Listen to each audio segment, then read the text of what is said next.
인공지능 때문에 걱정을 많이 하지만은 첫 번째 이유로 아직은 저는 걱정은 안 합니다. 인공지능이 아직 사람을 따라갈 수는 없다. 그리고 작년에 아주 재미있는 논문이 하나 발표됐죠. 힌튼 박사님이 박사학위를 한 데는 또 영국의 에딘버그 대학의 컴퓨터학과인데 거기 이제 연구진들이 챗GPT가 계속해서 챗GPT가 제너레이트한 데이터를 학습하게 했어. 그랬더니 그 논문 제목이 Curse of Recursion Model. 그래서 계속 자기가 제너레이트한 데이터 했더니 나중에 한 3번, 4번 하니까 엉망이 돼버리더라는 거죠. 그러니까 중간에 인간이 생산한 데이터가 들어가지 않으면 결국은 쓰레기가 되는 거기 때문에 아직은 인공지능이 우리를 훨씬 더 필요로 합니다. 저희가 인공지능을 필요로 하는 것보다. 그리고 또 두 번째 사실은 이유가 있는데 인간이 꼭 필요한 게 지금 챗 GPT가 난리인데 아까 김현철 교수님도 컴퓨터학과 교수님답게 구체적인 예언을 하셨죠. 5년 뒤에 누가 뭐를 받는다 그랬죠? 하여튼 구체적인 예언을 하셨습니다. 비트코인이 노벨상 받는다. 저도 챗GPT가 5년 뒤에는 별로 인기가 없어질 것이다. 왜냐하면 챗GPT는 다 책이죠. 텍스트 베이스죠. 책으로 배울 수 있는 거에 한계가 있죠. 우리 인간은 조금 전문적인 용어로 멀티모달, 오감을 이용해서 사실 육감입니다. 몸속에도 그 감각이 있기 때문에 창자의 감각까지 우리가 학습에 사용을 하기 때문에 우리는 그런 이 물리 세계의 모든 감각에 기반해서 우리의 인지 기능을 형성하는데 챗GPT는 다 책으로 배웠죠. 그래서 연애를 하는데 책으로 배워서 연애를 조언을 해줄 수는 있지만 연애를 할 수는 없습니다. 그래서 챗GPT가 할 수 있는 일은 한계가 있을 거기 때문에 크게 걱정은 하지 않습니다. 그래서 기승전 심리학, 인간이 연구하는 심리학이 앞으로 더욱더 중요해질 거다 이런 얘기를 시작을 하고 싶은데 벌써 5분이 지났죠. 근데 이제 심리학 그러면 사실은 대부분의 교수님들이 상담 이런 걸 생각하시죠. 그래서 이제 앞으로는 인공지능이 상담을 해주는 이제 그런 일들이 세상에 올 것이다. 그래서 이제 심리학도 되게 걱정해야 되는 분야 중에 하나가 아닌가 이렇게 말씀을 하시는데 우선은 이제 첫 번째로 심리학에서 상담이라고 하는 파트는 굉장히 작은 부분이고 사실은 여기 교육학과 교수님도 계시지만 교육학과에서 상담 더 많이 하죠. 그리고 두 번째로 상담에 있어서 제일 중요한 부분은 사실은 알고 보면 상담의 어떤 이론이나 엄청난 방법론이 아니고 상담하는 사람이라는 게 심리학 연구에서 다 이미 밝혀졌습니다. 그러니까 그 사람과 맺는 관계가 그 사람이 가지고 있는 여러 가지 문제나 고민들을 해결하는 데 도움을 준다는 게 알려졌기 때문에 꼭 진짜 사람이 필요한 분야 중에 하나가 아직도 이제 심리학의 상담 분야이기 때문에 걱정은 안 합니다. 걱정은 만약에 AI 판사로 인해서 판사들이 다 대치되면 그때부터 이제 저희가 걱정을 할 계획입니다. 네, 오후에 좀 지루하실 것 같아서 제가 좀 재밌었나요? 네, 감사합니다. 네. 제가 우산이 하나 더, 선물이 하나 더 있으면 드릴 텐데. 자, 그 다음 슬라이드 그러면 발표 시작하겠습니다. 자, 인공지능이 바꿀 심리학, 심리학이 바꿀 인공지능에서 저는 사실은 저희과 제 연구와 교수님들 위주로 슬라이드를 구성했는데 오늘 약간 그런 주제는 아닌 것 같아서 그냥 교수님들의 연구를 아주 표면적으로만 말씀드리는 정도로 하도록 하겠습니다. 그래서 제목이 시사하는 것처럼 이걸로 하면 되나 봐요. 이걸로 한번 해볼게요. 되네. 예. 그래서 이제 심리학에서 인공지능의 역할은 첫 번째로는 인공지능을 심리학 연구에 사용하는 그런 부분이 될 테고, 그래서 인공지능이 바꿀 심리학, 그 다음에 심리학이 바꿀 인공지능. 근데 저희도 적극적으로 앞으로 인공지능의 방향에 대해서 개입을 하고 또 인공지능 연구라고 하는 것이 앞으로는 컴퓨터 사이언티스트만 하는 것이 아니라 모든 전 분야에서 관여할 수밖에 없는 이제 그런 연구 주제가 될 거라고 생각을 하기 때문에 그런 측면의 심리학 좀 말씀을 드리겠습니다. 그래서 이제 첫 번째는 심리학 연구하는 사람들이 인공지능을 어떻게 활용하고 있는지 이 부분은 내용은 복잡하지만 간단하게 말씀드려서 인공지능이라기보다는 기계학습 알고리즘을 쓰는 거죠. 그래서 기존의 심리학에서는 주로 통계를 썼습니다.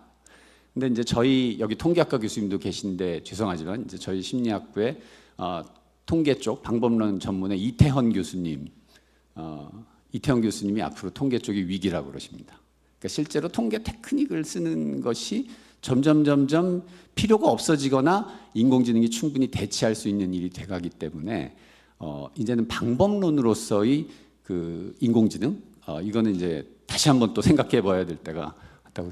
그래서 이제 저희 심리학부에서는 기존의 통계적인 기법을 쓰던 것에 많은 부분을 이제 기계학습으로 대치를 해서 인공지능 그 기계학습 알고리즘이 제일 잘하는 것이 패턴을 인식하는 거니까 인간의 행동이라든지 특히 뇌신호 패턴을 인식하는데 굉장히 많이 활용을 하고 있습니다. 이건 이미 교수님들이 연구해서 논문 내고 뭐 그렇게 하고 있기 때문에. 그다음에 이제 두 번째로 최근 들어서는 약간 문제가 되기도 있지만은 인공지능 이용해서 실험 자극, 얼굴이라든지 음성 같은 걸 만들어내는 뭐 그런 연구하고 있습니다.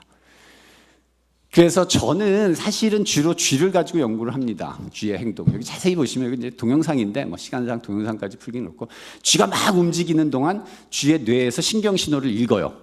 그리고 실시간으로 그 신경 신호를 분석해서 쥐의 위치를 한번 계산을 해봅니다. 그랬더니 상당히 정확한 그 정확도로 쥐의 뇌에서 그래서 그 뉴럴 네트워크를 ANN을 훈련시켜 가지고 위치를 파악하게 했더니 요게 지금 한 50cm 정도 되는 박스 안에 서 있는데 한 17cm 정도의 정확도로 뭐 어쩔 때는 정확하게 맞춰요. 쥐가 어디에 있는지를 인공지능이 찾아낼 수 있습니다. 물론 이론적으로는 그전에도 할 수 있다라고 믿었죠. 그리고 하기도 했는데 문제는 뭐냐면 엄청나게 빠르고 엄청나게 쉽게 이건 이제 우리 정지훈 박사 이미 이제 졸업하고 미국에 갔는데 혼자서 프로그램 해가지고 실시간으로 이 쥐가 움직일 때마다 인공지능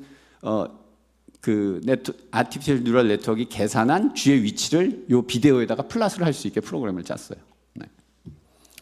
그런 일을 할 수 있고 그 다음에 뇌 신호 중에 뇌파가 있습니다. 또 이제 뇌파 패턴을 분석해가지고 행동과의 상관관계를 보는 또 우리 김학진 교수 같은 경우에 김지원 박사랑 같이 한 연구는 그 뇌영상 fMRI 데이터를 측정을 해가지고 뭐 거짓말의 종류를 분류를 한다든지 그 다음에 도덕적 직관과 관련된 뭐 어떤 인간의 행동, 의사결정 이런 것들을 분류할 수 있게 그러니까 패턴에 기반한 카테고리제이션 뭐 기계학습이 제일 잘하는 거죠. 그런 거를 하고 있고 이전에 그러니까 통계로 하던 거를 훨씬 더 빠르고 훨씬 더 정확하게 훨씬 더 많은 데이터를 할 수 있으니까 사실 심리학은 이미 이런 기계학습이나 인공지능에 많은 도움을 받고 있습니다. 요건 번호가 5번째 사례인데 자 이제 요게 딥페이크 기술 같은 거죠. 이용해 갖고 뭐 성시경의 얼굴에다가 유재석의 목소리가 나오면은 어떤 반응을 보이나 뭐 이렇게 활용을 하고 있고 그 다음에 자살 위험을 보이는 그런 사람들의 여러 가지 데이터들이 있을 텐데 그 데이터들의 패턴을 읽어서 누가 얼마나 위험한지 얼마나 덜 위험한지 이제 이런 것들을 인덱스화하는 그런 연구를 하고 있고 김소영 교수님 같은 경우는 자폐 아동하고 연구를 하는데 자폐 아동의 행동을 여기 실시간으로 얘가 좀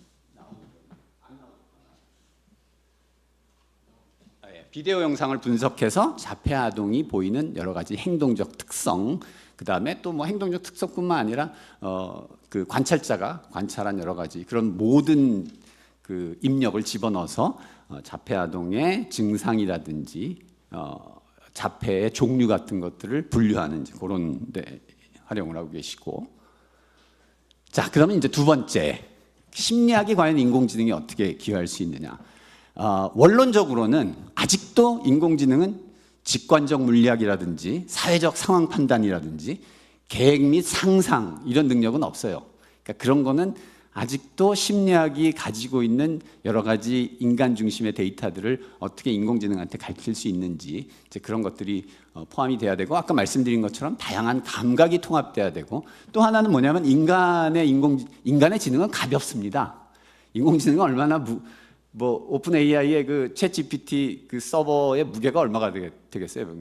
빌딩인데 근데 아직 저희는 가볍습니다. 여기 이렇게 들고 다니고 있어요. 이제 그런 부분들이 앞으로 이제 그 도움을 받아야 되겠죠, 인공지능이. 그다음에 이제 저희 그 심리학과에서 구체적으로 진행되고 있는 연구들은 바로 이제 다가올 세대, 이미 다가왔죠. 네, 인공지능과 인간이 함께 사는 하이브리드한 그런 세상에서 과연 인간의 행동은 어떻게 변할 것이고 인공지능은 또 어떤 식으로 수정이 돼야 될 건지 뭐 이런 연구들을 하고 있습니다. 요거는 소비자 광고 성영준 교수가 하는. 그러니까 인간의 가장 큰 특징이 뭐냐면 어쨌든 말하고 행동하는 게 인간하고 비슷하면 그걸 인간이라고 생각을 합니다. 그걸 우리가 의인화라고 하죠. 차 좋아하는 사람들은 차 보고 뭐 이름 붙여주고 얘가 말이야 오늘 기름 좋은 거 넣어줬더니 너무 좋아하네 뭐 이런 식으로. 그 인간의 본성 중에 하나거든요. 실제로 AI도 그런 특성을 가질 수 있는데 과연 AI한테 어떤 특성을 부여하느냐에 따라서 인간의 의인화 방식이 달라진다는 거. 이것도 이미 상당히 제가 갑자기 이름이 생각나는데 유럽에 굉장히 유명한 그 챗봇이 하나 있죠. 그 여자친구 남자친구 말동무 해주는. 이름 기억하시는 분 안 계시죠? 하여튼 이미 사실은 상용화가 돼 있는 상태인데 좀 체계적으로 연구할 필요는 있겠죠. 그다음에 이제 최기용 교수 같은 경우는 실제로 그 노인들의 정신 건강을 측정하는 기술을 개발을 해서 그거를 AI에다가 옮겨 가지고 앱으로 이미 만들기까지 한 그래서 지금 그 실용성 평가 같은 걸 하고 있는 단계입니다. 그래서 근데 보면 굉장히 예쁘게 만들었죠. 와, 이 심리학하는 최기용 교수가 어떻게 이렇게 예쁘게 만들었을까? 최기용 교수가 만든 건 아닙니다. 그래서 이제 AI 기술을 통해서 디자인하는 우리 학교의 유승원 교수와의 이제 콜라보레이션 기회가 생긴 거죠. 네.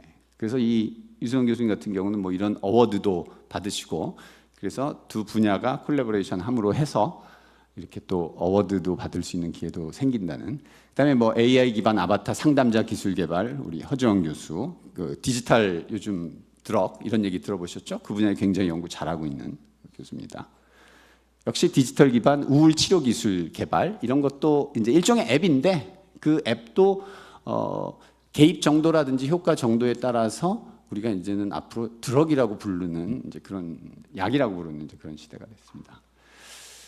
그리고 이제 또 하나 중요한 것이 이제 챗봇 가지고 부족한 부분이 뭐냐면 결국은 우리는 이 세상에서 우리하고 직접 인터랙션 할 수 있는 에이전트를 원하죠. 그래서 알파고 할 때도 앞에서 바둑을 두는 사람이 하나 필요했습니다. 그 바둑 생각은 알파고가 하지만 요 손가락으로 다 둬주는 부분들. 그래서 뭐 여기 좀 농담이지만 미안하지만 여기 그 5분 됐다고 이렇게 들어주는 그것도 사실은 AI를 시키면 되는데 요 드는 거를 못 하죠. AI가 하지. 그래서 이제 로봇을 해야 돼서 이제 저희 이제 심리학부에서도 이 소셜 로봇을 활용한 이제 연구를 좀 시작을 했는데 고려대학교 안에서 로봇을 좀 만들어 보려고 했더니 이 고려대학교 안에 로봇을 만드시는 분, 그러니까 소셜 로봇, 인공지능이 탑재돼서 인간과 인터랙션을 하는 로봇을 만드는 분이 안 계세요. 그래서 여기 우리 총장님 모시면은 그런 분 좀 뽑으라. 로봇 좀 이런 앞으로 굉장한 미래인데. 그래서 지금 일단 제가 있는 돈 없는 돈 탈탈 털어갖고 하나 샀습니다. 예, 얘가 큐티 로봇이라고 뭐 페퍼 이런 거 들어보셨죠? 페퍼보다 좀 나은. 그래서 이제 이 로봇을 이용해서 원래 오티즘 자폐아 치료용으로 나온 로봇이기 때문에 우리 김소영 교수님하고 공동 연구를 하고 있고 보니까 또 우리 성영준 교수님이 그 소비자 광고 분야에서 로봇하고 인간이 인터랙션하는 거 하고 싶다 그러셔서 한 대 더 샀습니다. 이 큐티가 우리 2대가 있어요. 그래서 어쨌든 이런 이제 연구 기회가 생겼습니다. 자, 그래서 이제 마지막으로 한 2분, 3분 남았는데 미래 얘기를 좀 해야 될 텐데 결국 미래는 교육이죠. 이제 앞으로는 어떤 우리가 그 대학 졸업생, 그 전문가를 키워야 되는가. 좋은 말씀들 되게 많이 하셨는데 가장 기억에 남는 게 이 칸막이, 이거 전공을 없애야 된다. 저는 올해 노벨상도 가장 큰 메시지가 그건 것 같아요. 이제 노벨상도 변하겠다. 사실 이번에 노벨상을 컴퓨터 혹은 이제 심리학자한테 줬다고 물리학자나 화학자들은 얼마나 지금 난리를 치고 있겠습니까? 그게 무슨 노벨 물리학상이냐. 근데 저는 노벨상이 맞는 방향으로 가고 있다고 생각해요. 이제 학문의 경계를 나누는 게 무슨 의미가 있겠어요. 그죠? 그래서 그래서 심리학, 뭐 컴퓨터학, 그다음에 여기 문과대학 그냥 다 합쳐가지고 학생들 하고 싶은 대로 교육을 전 시켜야 된다고 생각을 합니다. 근데 이제 아직은 좀 그렇게 하려 그러니까 교수님들이 새로 강의 그 PPT를 만들어야 되기 때문에 안 하겠다 그러셔가지고 저 혼자 인공지능의 심리학, 계산신경과학과 심리학 이런 걸 만들어서 말씀하신 대로 PPT를 너무 잘 만들면 학생들이 공부를 안 하기 때문에 PPT 없이 수업을 하고 있는데 어쨌든 그렇습니다. 그래서 차세대 심리학자를 위한 교육은 그 전공의 벽을 허무는 좀 그런 교육이 돼야 되고 이거는 그냥 구호가 아니고 실제로 교수님들이 귀찮지만 PPT 새로 만들어야 되는 거 싫지만 좀 하시는 저는 그게 되게 필요하다고 생각을 하고 또 하나 그 제가 과목을 개설하지 않았지만 실제로 학부생들한테 인공지능의 마음을 한번 연구해봐라. 심리학이 인간을 심리 검사하듯이 이게 이제 작년에 아주 재밌는 논문이 나왔습니다. PNAS라고 굉장히 권위 있는 학술지에 챗 GPT에 성격 검사를 했어요. 성격 검사 굉장히 여러 개가 있는데 심리학에 쓰는 게 제일 많이 쓰는 게 빅5라 그래서 5가지 측면을 보는 건데 사람하고 되게 비슷하게 왔어요. 챗 GPT 3.5에서는 사람보다 얘가 조금 오픈니스라 그래서 그 새로운 것에 대한 개방성이 떨어지는 걸로 나왔는데 4.0에서는 그것도 사람을 하고 비슷하게 나왔어요. 그래서 이제 그거에 기반해서 우리 심리학부 학생들한테 챗 GPT한테 심리 검사를 한번 해봐라. 인간을 위해서 만들어진 심리학 검사들을 챗 GPT한테 해봐라. 뭐 이렇게 했더니 학부생들이 하는데 너무 재밌게 잘하고 있습니다. 그리고 마지막으로 이제 윤리적인 얘기를 좀 할 텐데 여기 예를 하나 드릴게요. 그래서 다양한 심리 검사나 사회 및 문화심리학적 연구의 피험자를 인공지능으로 대체한 연구인데 연구하기가 너무 쉬워요. 피험자를 구할 필요가 없고 챗 GPT한테 해보면 되니까. 그래서 학부생들이 한 학기에 지금 100명씩 이런 연구를 쏟아내고 있는데 딱 2개만 지금 가져왔습니다. 죄수의 딜레마 상황 속에서 인간과 챗봇의 맥락에 따른 선택 변화를 이렇게 봐서 그 인공지능과 인간을 비교했고 그다음에 인공지능과 인간의 윤리적 의사결정을 비교를 한 뭐 이런 연구.